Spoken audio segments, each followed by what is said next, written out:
کہ اللہ جل شانہ نے ان 10 دنوں کی قسم کھائی۔ اللہ جل شانہ ارشاد فرماتے ہیں والفجر، قسم ہے فجر کے وقت کی۔ فجر کا وقت بے انتہا مبارک اور مقدس وقت ہے۔ آج اس امت کے اوپر جو حالات آ رہے ہیں، اور یہ امت پسپائی، بزدلی اور تنزلی اور انحطاط کے عمیق غار میں گر چکی ہے، اس کی سب سے بڑی وجہ یہ ہے کہ پوری رات بیداری میں گزار دیتے ہیں اور صبح کے وقت فجر سے پہلے سو جاتے ہیں۔ اللہ کے حبیب صلی اللہ علیہ وسلم نے ایک مرتبہ دعا فرمائی، اللہم بارک لامتی فی بکورہا، اے اللہ میری امت کے لیے ان کے صبح کے وقت میں برکت نازل فرما۔ اور دوسری روایت میں ہے گویا اللہ کے نبی کی اس دعا کو اللہ جل شانہ کی طرف سے قبولیت حاصل ہوئی اور اللہ نے اس دعا کو قبول فرما لیا۔ دوسری روایت میں فرمایا بورک لامتی فی بکورہا، کہ میری امت کے لیے ان کی صبح میں برکت رکھ دی گئی۔ یہ وقت بڑا ہی سہانا ہوتا ہے، اور اللہ کے حبیب صلی اللہ علیہ وسلم نے اس کی وجہ سے رات کو نہا، ترمذی شریف کی روایت نہا رسول اللہ صلی اللہ علیہ وسلم عن السمر بعد عن السمر، کہ رسول اللہ صلی اللہ علیہ وسلم نے عشاء کے بعد گفتگو کرنے سے، بات کرنے سے بھی منع فرمایا۔ یعنی عشاء کا وقت ہو جائے تو بس سونے کی فکر کرو، اس لیے کہ جلدی سو جائیں گے تو جلدی اٹھ پائیں گے۔ تو فقہائے کرام نے عشاء کے بعد غیر ضروری لا یعنی بیکار باتوں میں مشغول ہونے کو مکروہ لکھا ہے۔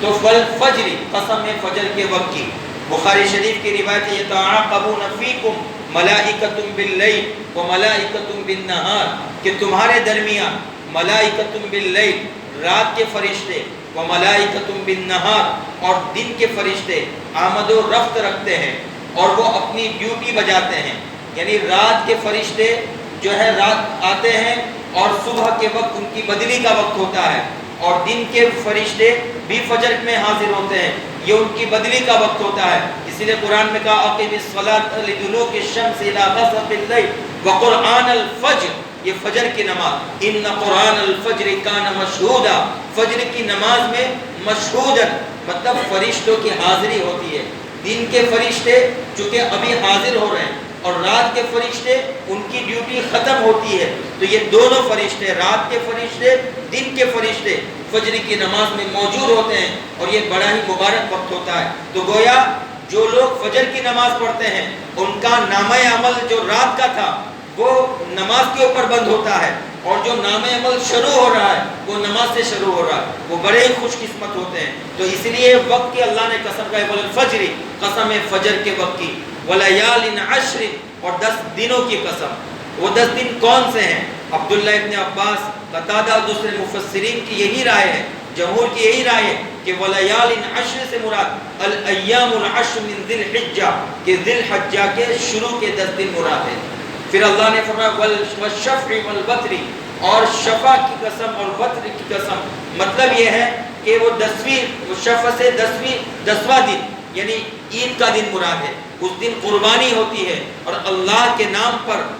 کروڑوں جانوروں کو ذبح کیا جاتا ہے اور اللہ تبارک و تعالیٰ کو راضی کیا جاتا ہے، تو یہ دن بھی اللہ کے نزدیک بہت اہمیت کا حامل ہے۔ اور والوتر سے مراد مفسرین نے کہا کہ عرفہ کا دن ہے، اور یہ عرفہ کا دن دنوں کا سردار ہے اور یہ مغفرت کا دن ہوتا ہے۔ تو یہ اللہ تبارک و تعالیٰ ہمیں ان دنوں کی قدر کرنے کی توفیق عطا فرمائے۔ چنانچہ اب آئیے حدیث پاک کی طرف۔ بخاری شریف میں یہ روایت ہے اور دوسرے مسند احمد میں بھی ہے اور دوسری کتابوں میں بھی یہ حدیث موجود ہے۔ ما من عبداللہ ابن عباس سے روایت ہے کہ رسول اللہ صلی اللہ علیہ وسلم نے ارشاد فرمایا ما من ایام العمل الصالح فیہن احب الی اللہ تبارک و تعالی من هذه العشر، یعنی الایام العشر من ذی الحجہ، کہ اللہ کے نبی صلی اللہ علیہ وسلم نے فرمایا کوئی دن ایسے نہیں ہیں جن میں نیک اعمال کا کرنا اور عبادات کا کرنا اللہ کو احب الی اللہ، اللہ کو زیادہ محبوب اور زیادہ پسندیدہ ہو من هذه الايام، ان دنوں کے مقابلے میں، یعنی الایام العشر من ذی الحجہ، ذو الحجہ کے شروع کے 10 دن میں جو اعمال ہوتے ہیں ان اعمال کے مقابلے میں سال کے بقیہ دنوں میں جو اعمال ہوتے ہیں یہ اس پر فضیلت، فوقیت اور برتری رکھتے ہیں۔ اللہ کے نبی صلی اللہ علیہ وسلم نے فرمایا کہ کوئی دن ایسے نہیں ہیں جن میں نیک اعمال کا کرنا اللہ کو زیادہ محبوب اور زیادہ پسندیدہ ہو ان دنوں کے مقابلے میں، یعنی ان 10 دنوں میں جو اعمال کیے جاتے ہیں وہ سال کے بقیہ دنوں کے اعمال کے مقابلے میں اللہ کو زیادہ محبوب ہوتے ہیں۔ اب 2 سوال ہو گئے۔ ایک سوال تو یہ ہے کہ وہ عمل بہت بڑا ہو، مثلا صحابہ نے وہی سوال، یا رسول اللہ صلی اللہ علیہ وسلم ولل جہاد فی سبیل اللہ، اللہ کے نبی صلی اللہ علیہ وسلم کیا جہاد فی سبیل اللہ کا عمل بھی سال کے بقیہ دنوں میں کیا جائے تو وہ جہاد فی سبیل اللہ کے مقابلے میں ان 10 دنوں کے اعمال فضیلت اور فوقیت رکھتے ہیں اور اللہ کو زیادہ محبوب ہے؟ اللہ کے نبی صلی اللہ علیہ وسلم نے فرمایا جی ہاں، ولل جہاد فی سبیل اللہ، کہ جہاد فی سبیل اللہ جو سال کے بقیہ دنوں میں کیا جائے ان اعمال کے مقابلے میں وہ بھی اللہ کو زیادہ پسندیدہ نہیں ہو سکتا ہے۔ الا رجل جاہد فی سبیل اللہ بنفسہ ومالہ، الا کہ کوئی شخص اللہ کے راستے میں اپنا مال لے کر نکلے، اپنی جان لے کر نکلے، فلم یرجع من ذلک بشیء، اور وہ واپس کچھ بھی لے کر نہ لوٹے، یعنی اللہ کے راستے میں شہید ہو جائے، تو شہادت کا عمل